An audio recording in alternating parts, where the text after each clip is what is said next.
दोस्तों, ये कहानी दो बच्चों की है जो कि पैसिफिक ओशन के आइलैंड पर फंस जाते हैं और इस आइलैंड पर रहते हुए उन्हें कई साल गुजर जाते हैं। और ये दोनों जब बच्चे जवान होते हैं तो उनके शरीर में फिजिकल चेंज आने लगते हैं, जिससे ये दोनों एक दूसरे की तरफ अट्रैक्ट होने लगते हैं। अब ये दोनों आगे क्या करने वाले हैं और आखिर इस आइलैंड पर किस तरह से फंस जाते हैं, ये जानने के लिए वीडियो को अंत तक बने रहे। तो चलिए स्टार्ट करते हैं मूवी की स्टोरी। मूवी स्टार्ट होती है एक सीव को दिखाया जाता है जिस पर एक फैमिली होती है जहाँ पर दो बच्चे होते हैं, जिसमें लड़के का नाम रिचर्ड होता है और लड़की का नाम एमिलिन होता है। ये दोनों ही कजिन होते हैं। यहाँ पर रिचर्ड के साथ उसका फादर भी होता है। उनके साथ एक कुक भी होता है जिसका नाम पैडी है और वह सिर्फ सभी लोगों के लिए खाना बनाता है। तभी सिंक में आग लग जाती है और धुआं फैल जाता है, जिस वजह से कुछ भी दिखाई नहीं दे रहा था। उन दोनों बच्चों को नाव में बिठाकर वहाँ से ले जाने लगता है।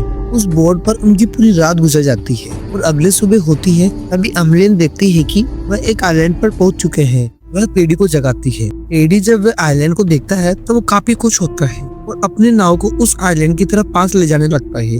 उस आइलैंड पर जब वह पहुंचते हैं तो उन्हें पता चलता है कि इस आइलैंड पर वह हर चीज मौजूद है जीवन के लिए जो चाहिए होती है और खाने के लिए भरपूर मात्रा में खाना। ये लोग इस आइलैंड पर आकर काफी खुश होते हैं क्योंकि इस आइलैंड पर हर चीज आसानी से मिल जा रही थी। यहाँ पर पेडी को शराब की कई सारी बोतलें भी मिलती है, जिससे वह काफी खुश हो जाता है। रिचर्ड जब वह आगे जाता है तो उसे इंसानी खोपड़ी मिलती है जिसे वो पेडी को लाकर देता है। पेडी समझ जाते हैं कि यहाँ पर उसके सिवा कोई और भी आया है, इसलिए वो बच्चों को लेकर कहीं और चले जाता है। अब रात होती है और पेडी शराब पी रहा होता है। तभी उसे आइलैंड की दूसरी ओर से कुछ आवाज आई होती है। पेडी जब वहाँ जाकर देखता है तो वहाँ पर पत्थर के ऊपर मांस का टुकड़ा होता है और वहाँ काफी खून हो रहा था, यानी किसी ने वहाँ पर बलि दी है। ये देखकर पेडी काफी ज्यादा डर जाता है और बच्चों के पास वापस आ जाता है और वो बच्चों को समझाने लगता है कि वह कभी आइलैंड की दूसरी तरफ न जाए। लेकिन पेडी इस बात को काफी सोचकर परेशान हो रहा होता है कि आखिर आइलैंड की दूसरी तरफ क्या हो रहा होगा। अब ये तीनों काफी ज्यादा मस्ती करने लगते हैं,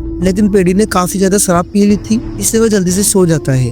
अगले सुबह होती है और पेडी देख रहा होता है कि शराब की बोतल पानी की तरफ जा रही थी। इसे पकड़ने के लिए वो पानी में उतर जाता है, लेकिन नशे में होने की वजह से वो पानी में डूब जाता है। अब सुबह को जब बच्चे उठते हैं वो देखते हैं कि पेडी वहाँ पर नहीं है। वो उनकी तलाश करने लगते हैं। तब उन्हें पता चलता है कि पेडी आइलैंड की दूसरी तरफ है। वह बच्चे नाव लेकर वहाँ तक पहुँच जाते हैं और वो देखते हैं कि पेडी मर चुका है। ये देखकर बच्चे काफी ज्यादा डर जाते हैं क्योंकि एक वही उनका सहारा था, इनका ख्याल रख रहा था, लेकिन अब वो बिल्कुल मर चुका है और बच्चे यहाँ पर बिल्कुल अकेले रह जाते हैं। रात होती है और ये बैठकर बातें कर रहे होते हैं। तब एमिलिन रिचर्ड से कहती है कि उसे इस आइलैंड पर नहीं रहना है, उसे कहीं और लेकर चल जाओ। रिचर्ड एमिलिन को लेकर एक दूसरे आइलैंड पर जाने लगता है। वहाँ जाने के बाद ये लोग रहने के लिए घर बनाते हैं और एक आइलैंड पर कैसे सर्वाइव किया जाता है इनको अच्छे से पता था क्योंकि पेडी ने इनको सब कुछ सिखा दिया था। इन लोगों को यहाँ रहते हुए कई साल गुजर जाते हैं और ये दोनों जवान हो चुके थे, इसलिए इनके शरीर में फिजिकल चेंज आने लगता है और ये दोनों एक दूसरे से नोटिस करने लगते हैं कि इन दोनों के अंदर एक दूसरे की फीलिंग आने लगी।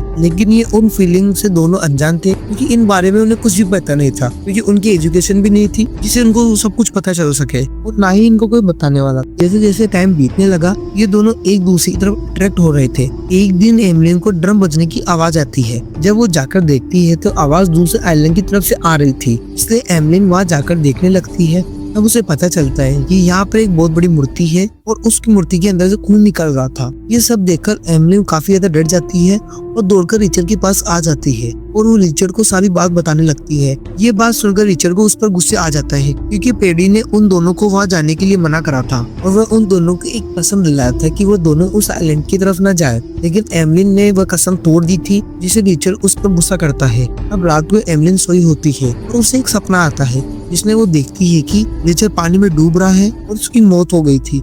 ये देखकर वो काफी ज्यादा डर जाती है। अब यहाँ पर रिचर्ड भी आ जाता है और वो रिचर्ड से कहती है कि वो उसे कभी खोना नहीं चाहती। ये बात सुनते ही वो दोनों एक दूसरे को किस कर लेते हैं। अब सुबह होती है, रिचर्ड कहीं जा रहा होता है, लेकिन एमिलिन उसे रोकने की कोशिश करती है, लेकिन वो गुस्से में होता है और वो उसकी बात नहीं मानता। इसके बाद रिचर्ड को एक सीख दिखाई देती है, इसलिए वो दौड़कर उस पहाड़ी की तरफ जाता है जहाँ पर उसे कुछ लकड़े को इकट्ठा करा था, जिससे वो आग लगाकर उन्हें संकेत दे सके। लेकिन उसको जाने में देर हो जाती है और वो सिर्फ दूर चली जाती है, जबकि एमिलिन भी वही थी, तो वो जाकर संकेत दे सकती थी, लेकिन उसने ऐसा नहीं करा क्योंकि अब एमिलिन को यहाँ रहना अच्छा लगने लगा था। इस बात पर रिचर्ड एमिलिन पर गुस्सा करने लगता है। अब वह गुस्से में एक नाव बनाता है और नाव में पानी में डालकर दूर जाने लगता है, लेकिन कुछ दूर जाने पर ही वो नाव डूब जाती है। इस पर एवलिन हंसने लगती है। अब रिचर्ड वापस आ जाता है और एवलिन उसका मजाक बनाने लगती है और उसे और भी ज्यादा गुस्सा आ जाता है और वो झोपड़ी के अंदर जाता है, जहाँ पर एवलिन का सारा सामान निकाल कर बाहर फेंक देता है और उसे कहता है कि झोपड़ी मैंने बनाई थी और तुम अब मेरे साथ नहीं रह सकती। इसलिए एवलिन को बाहर लेना पड़ता है। जब बरसात आ जाती है तो वो एक छोटी सी गुफा में छुप जाती है। इसके बाद हम देखते हैं कि एवलिन मूर्ति के पास एक फूल लेकर जाती है। दरअसल वो मूर्ति को अब अपना भगवान मान चुकी थी।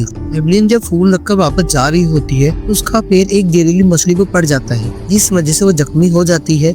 अब रिचर्ड को बहुत दिन से एवलिन को देखा नहीं था, इसलिए रिचर्ड को एवलिन की फिक्र होने लगती है और वो उसे देखने के लिए उसके पास जाता है। जब वो जाकर वहाँ पूछता है कि तुम बीमार कैसे हुई, इसलिए एवलिन उसे पूछता है कि आखिर तुम्हें क्या हुआ है। वो उसे बताती है कि मेरे से गलती से जहरीली मछली पर पैर जुड़ गया था। अब एवलिन कहती है कि मुझे उस मूर्ति के पास ले चलो, यानी मेरे गॉड के पास ले चलो। रिचर्ड उसे उठाकर उस मूर्ति के पास ले जाता है और प्रेयर करने लगता है और वो कहता है कि एवलिन को ठीक कर दो और कुछ ही देर में एवलिन ठीक हो जाती है और वो उसे वापस लेकर आ जाता है और वो दोनों साथ रहने लगते हैं। दोस्तों, मूवी में आगे बढ़ने से पहले अगर आपको ये मूवी अच्छी लग रही है तो चैनल को सब्सक्राइब कर दो। अब ये दोनों एंजॉय कर रहे होते हैं तो ये दोनों फिजिकल हो जाते हैं और इसी तरह से इन दोनों को इस आइलैंड पर काफी समय गुजर जाता है। एक दिन रिचर्ड देखता है कि एवलिन उसे टाइम नहीं दे रही होती है। रिचर्ड कहता है कि क्या तुम मुझसे प्यार नहीं करती? एवलिन कहती है कि ऐसी बात नहीं है, दरअसल मेरी तबीयत भी ठीक नहीं है और मुझे ऐसा लगता है कि मेरे पेट में कुछ है।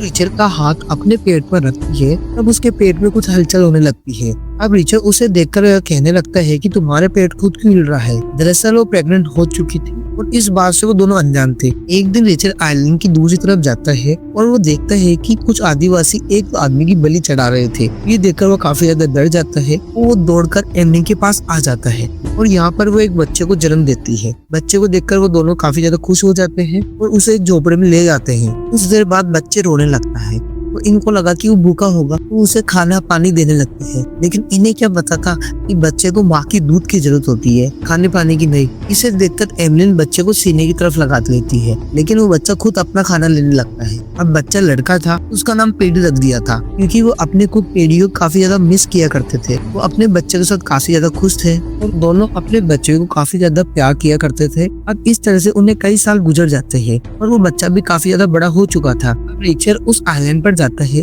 जहाँ पर पेडी के साथ पहली बार आया था। यहाँ पर वो अपने बचपन की चीजें देखकर उन्हें मिस करने लगता है। यहाँ पर इनका बेटा एक पौधे के पास खड़ा होता है और वहाँ पे कुछ जहरीली पदार्थ लगे होते हैं। इनका बेटा तोड़कर नाव में रख लेता है। एवलिन जैसे ही नाव में बैठती है तो उसके हाथ से पटवार गिर जाती है, जिससे उसकी नाव आगे जाने लगती है और वो रिचर्ड को आवाज देने लगती है। रिचर्ड दौड़कर उसकी तरफ आने लगता है, लेकिन रिचर्ड के पीछे शार्क लग जाती है। रिचर्ड को बचाने के लिए एवलिन शार्क की तरफ दूसरा पटवार फेंक देती है और रिचर्ड को बचा लेती है, जिससे शार्क वहां से चली जाती है और रिचर्ड नाव पर चढ़ जाता है। लेकिन नाव को कंट्रोल करने के लिए इनके पास कुछ भी नहीं था और नाव समुद्र की गहराई तक चली जाती है और उनके नाव को चलते हुए काफी समय हो जाता है। उनका बच्चा अब जहरीले पौधे को जहाँ से वो तोड़ के लाया था उसे खाने लगता है और उसकी माँ देख लेती है और उसके मुंह से निकाल देती है और इसी वजह से उनका बच्चा कुछ ही दिनों में मर जाएगा। और वो इसे देखकर वो दोनों भी मरने का फैसला करते हैं और वो दोनों बेली को खा लेते हैं और वो दोनों बेहोश हो जाते हैं। दरअसल ये बेली इतनी भी जहरीली नहीं थी कि जो इंसान की जान ले सके, इसलिए वो तीनों बेहोश हो जाती है। अब इनकी बोट को समुद्र में जाते हुए देख लेते हैं कोई आदमी। रिचर्ड का फादर देख लेता है और उनके पास आ जाता है और वो तीनों को बेहोश देखकर और वो इन तीनों आदमी को चेक करने के लिए कहता है। जैसे वो उसका आदमी चेक करता है तो वो कहता है कि मरे नहीं है, बेहोश है। और इसी के साथ ये कहानी खत्म हो जाती है। अगर ये कहानी आपको अच्छी लगी तो लाइक एंड सब्सक्राइब जरूर करें।